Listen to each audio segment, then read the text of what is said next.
Olá, tudo bom? Como vai?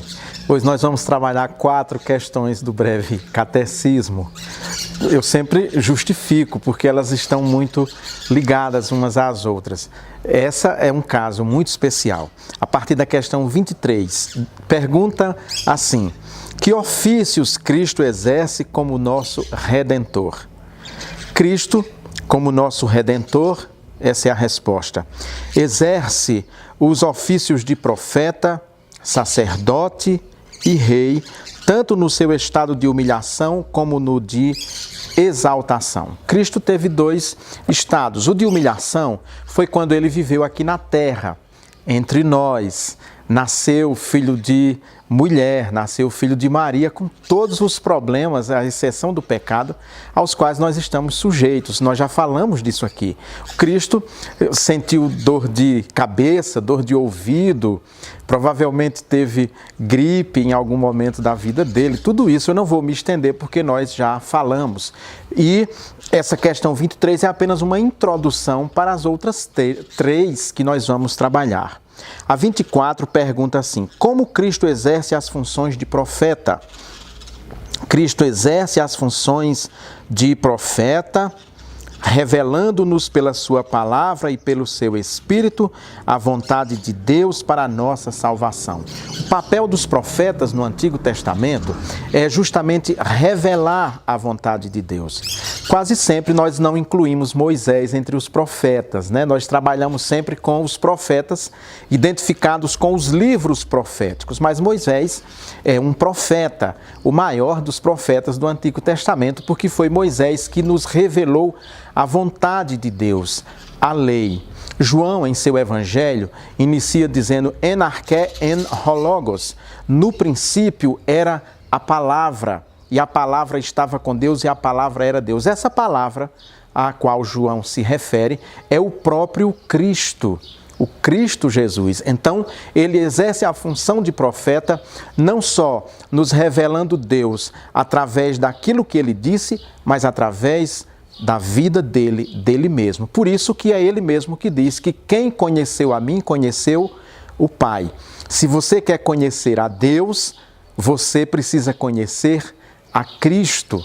Conhecendo a Cristo, você conhece a Deus. Então ele exerce o seu ofício de profeta, anunciando a palavra de Deus, sendo ele mesmo essa palavra. Cristo e os evangelhos se confundem ou se cofundem, como queira. É uma coisa só. Se você diz que conhece os evangelhos, você está dizendo que conhece o Cristo. Se você diz, eu conheço o Senhor Jesus, só existe uma maneira de conhecer o Senhor Jesus Cristo, que é através dos evangelhos, da palavra de Deus revelada. Vamos a mais um ofício. Como Cristo exerce as funções de sacerdote? Cristo exerce as funções de sacerdote por ter oferecido a si mesmo, de uma vez por todas, em sacrifício, para satisfazer a justiça divina e reconciliar-nos com Deus e fazendo contínua intercessão por nós. No Antigo Testamento, as pessoas não tinham acesso direto a Deus. Esse acesso era sempre mediado pela figura de um sacerdote. O sacerdote, então, era aquele que oferecia sacrifícios a Deus. O Senhor Jesus Cristo, ele cumpre a função de sacerdote, porque não só ele é o único intercessor que nós temos entre nós e o Pai, mas ele mesmo, o Cristo, se ofereceu em sacrifício por nós. É João Batista, não o evangelista, que ao ver Jesus no momento em que ele vai receber o batismo no Jordão, dizer: eis o Cordeiro de Deus, o que tira o pecado do mundo.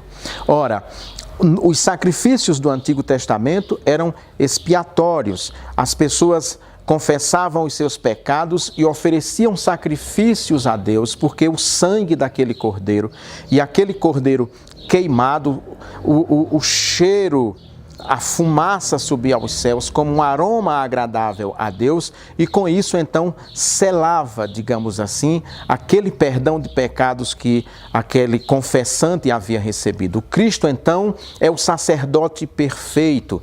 Ele não vem da classe sacerdotal. O Cristo não era da tribo de Levi, de onde vem Arão e todos os sacerdotes posteriores. O Cristo é da tribo de Judá, então o seu sacerdócio está ligado ao sacerdócio de Melquisedeque. Tu serás sacerdote para sempre, segundo a ordem de Melquisedeque. Para dizer que o sacerdócio de Cristo não é um sacerdócio aarônico ou levítico, mas é um sacerdócio concebido, pensado e instituído pelo próprio Deus. Ele é o único sacerdote.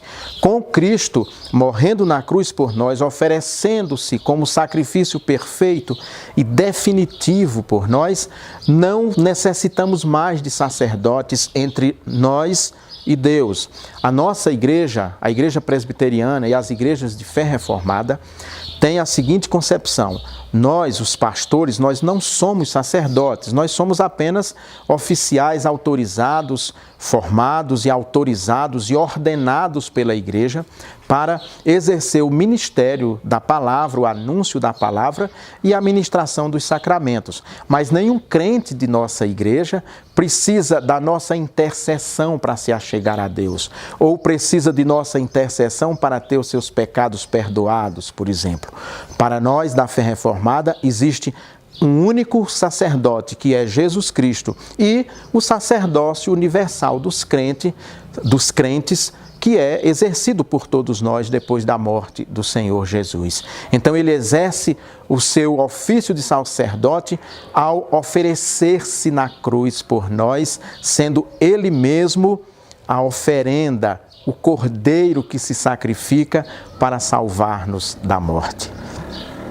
O último ofício de Cristo: como Cristo exerce as funções de rei. Cristo exerce as funções de rei, sujeitando-nos a si mesmo, governando-nos e protegendo-nos, contendo e subjugando todos os seus e os nossos inimigos. Eu falei há pouco que Cristo não vem da classe sacerdotal, ele não é da tribo de Levi, mas da tribo de Judá. É da tribo de Judá que é profetizado que o cetro na tribo de Judá, ou seja, o símbolo do poder real, nunca iria terminar. A descendência de Davi iria reinar para sempre. O Senhor Jesus, então, exerce o seu papel de rei, uma vez vivendo aqui na terra, morto, sepultado, ressuscitando e ascendendo aos céus. Ele então reina, é o Cristo Pantocrátor, o Cristo Todo-Poderoso, que reina absoluto à direita de Deus. É Ele que de fato está no comando do mundo, é Ele que de fato governa. Os governantes, os que estão aqui na terra, que exercem cargos de poder, haverão de prestar contas para Cristo por aquilo que eles fizeram, pelo poder que lhes foi concedido pela vontade de Deus. Cristo, então, é o único rei, só Ele reina, absoluto, ad eterno, ou seja, eternamente. O seu reinado não tem fim, nunca acabará. E um dia ele descerá em esplendor e glória e irá restaurar toda a criação, a terra. Os mortos ressuscitarão, os que estarão vivos naquele dia terão os seus corpos transformados, haverá a restauração e depois desse dia não haverá fome, nem sede, nem dor, nem sofrimento. O Senhor Jesus reina absoluto. Imagina a imensidão do universo, dezenas de milhares de planetas e de galáxias à nossa frente. É o Senhor Jesus que os sustenta, que reina absoluto. Meus queridos, essas 4 questões são muito importantes para nós entendermos os ofícios de Cristo e assim termos uma fé sólida, cristocêntrica, uma fé que está centrada no Senhor Jesus, que é o único caminho, a única verdade e o único capaz de nos dar a vida. Não se iludam, não há outro intercessor, não há outro mediador entre nós e o Pai, senão o Cristo. no seu ofício de sacerdote. Só Ele nos revela a verdade no seu ofício de profeta e só Ele governa as nossas vidas no seu ofício de rei. Dito isto, nós não precisamos de ninguém mais para interceder por nós junto ao Pai, porque nós temos o Senhor Jesus. Aleluia! Se você gostou deste breve comentário sobre o Catecismo de Westminster, por favor, curta esse vídeo, comente e compartilhe para que outras pessoas também possam aprofundar-se na fé cristã. Um grande abraço e que Deus o abençoe.